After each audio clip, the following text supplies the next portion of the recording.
கிடையாது. தேர்ந்து ஆய்ந்து தெளிந்து ஒவ்வொருத்தரையும் களத்தில் இருக்குது. சமூக பிரதிநிதித்துவம், கல்வி, அதுக்கப்புறம் ஆற்றல், அதுக்கப்புறம் கொள்கை பிடிப்பு, எல்லாவற்றையும் பார்த்து நிறுத்துது. அதெல்லாம் ஏன்? அடிமை இனத்தின் விடுதலை என்கிற புனித கனவு. புனித கனவு பெருசாக உங்களுக்கு ஒன்றை நீங்கள் புரிந்து கொள்ளணும். விழிப்புணர்வற்ற சமூகத்தில் நடிப்பவனுக்கே முதலிடம் கிடைக்கும் என்று ஐயா இறை என்பவர்கள் எழுதியிருக்காங்க. நீங்கள் படிச்சீங்கன்னா தெரியும். அதில் வாழ்க்கையை ஒரு வழிபாடு அந்த நூலில் எழுதியிருக்காரு. அன்னைக்கு கூட என் பிள்ளைகளுக்கெல்லாம் படித்து காமிச்சு. அதில் என்னென்னா, இதை வேறு வடிவத்தில் நம் தலைவர் கற்பிக்கிறார். விழிப்புணர்வு தான் விடுதலையின் முதல் படி என்கிறார். அதை என் பிள்ளைகள் கொண்டு போய் சேர்க்கணும். விழிப்புணர்வுனா என்ன? இப்போ ஒரு கேள்வி.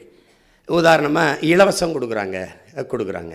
இலவசத்தில் இழக்கிற பணத்தை எங்கிருந்து எடுக்கிறாங்க அப்படின்னு ஒரு கேள்வி எழுதலை. விழிப்புணர்வு. இவ்வளோதான் விழிப்புணர்வு. 6800 கோடிக்கு பொங்கலுக்கு நீங்கள் இலவசம் கொடுக்குறீங்க. அதை இனாம்ங்கிறீங்க, இல்லை ஊக்கத்தொகைங்கிறீங்க, ஏதோ இப்போ பொங்கல் பரிசுன்னு கொடுக்குறீங்க. பரிசு கொடுங்க. ஆனால் வெறும் 58 கோடி தான் தேவைப்படுது. பகுதி நேர ஆசிரியர்கள் பணி நிரந்தரத்திற்கும் அவன் சம வேலை சம ஊதியம்னு கேட்குறான்ல, அதுக்கு 6800 கோடி நீ கொடுக்கறதுக்கு இந்த 58 கோடியை கொடுத்து படிப்பிக்கிறவனுக்கு ஒரு நாட்டின் வளத்திலே ஆகப்பெரிய வளம் அறிவு வளம். அந்த அறிவு வளத்தை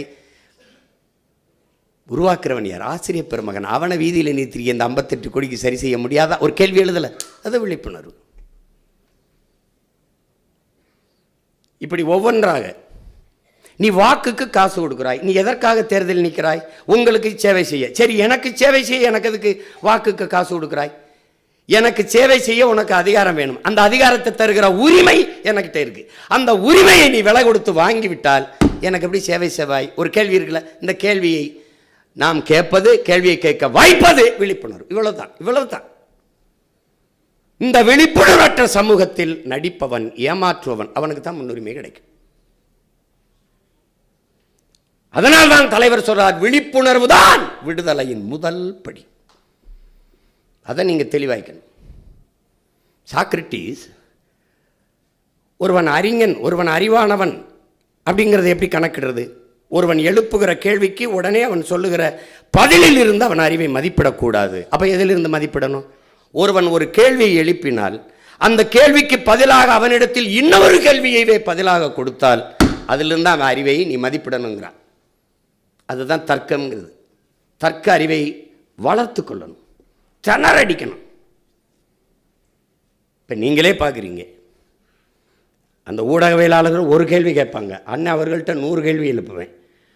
அவர்கள் அப்படியே நிற்பாங்க, வேறு ஏதாவது கேள்வி இருக்காங்க, இல்லை அவ்வளோதானே முடிச்சுக்கிறோம்பாங்க. ஆனால் மற்றவங்க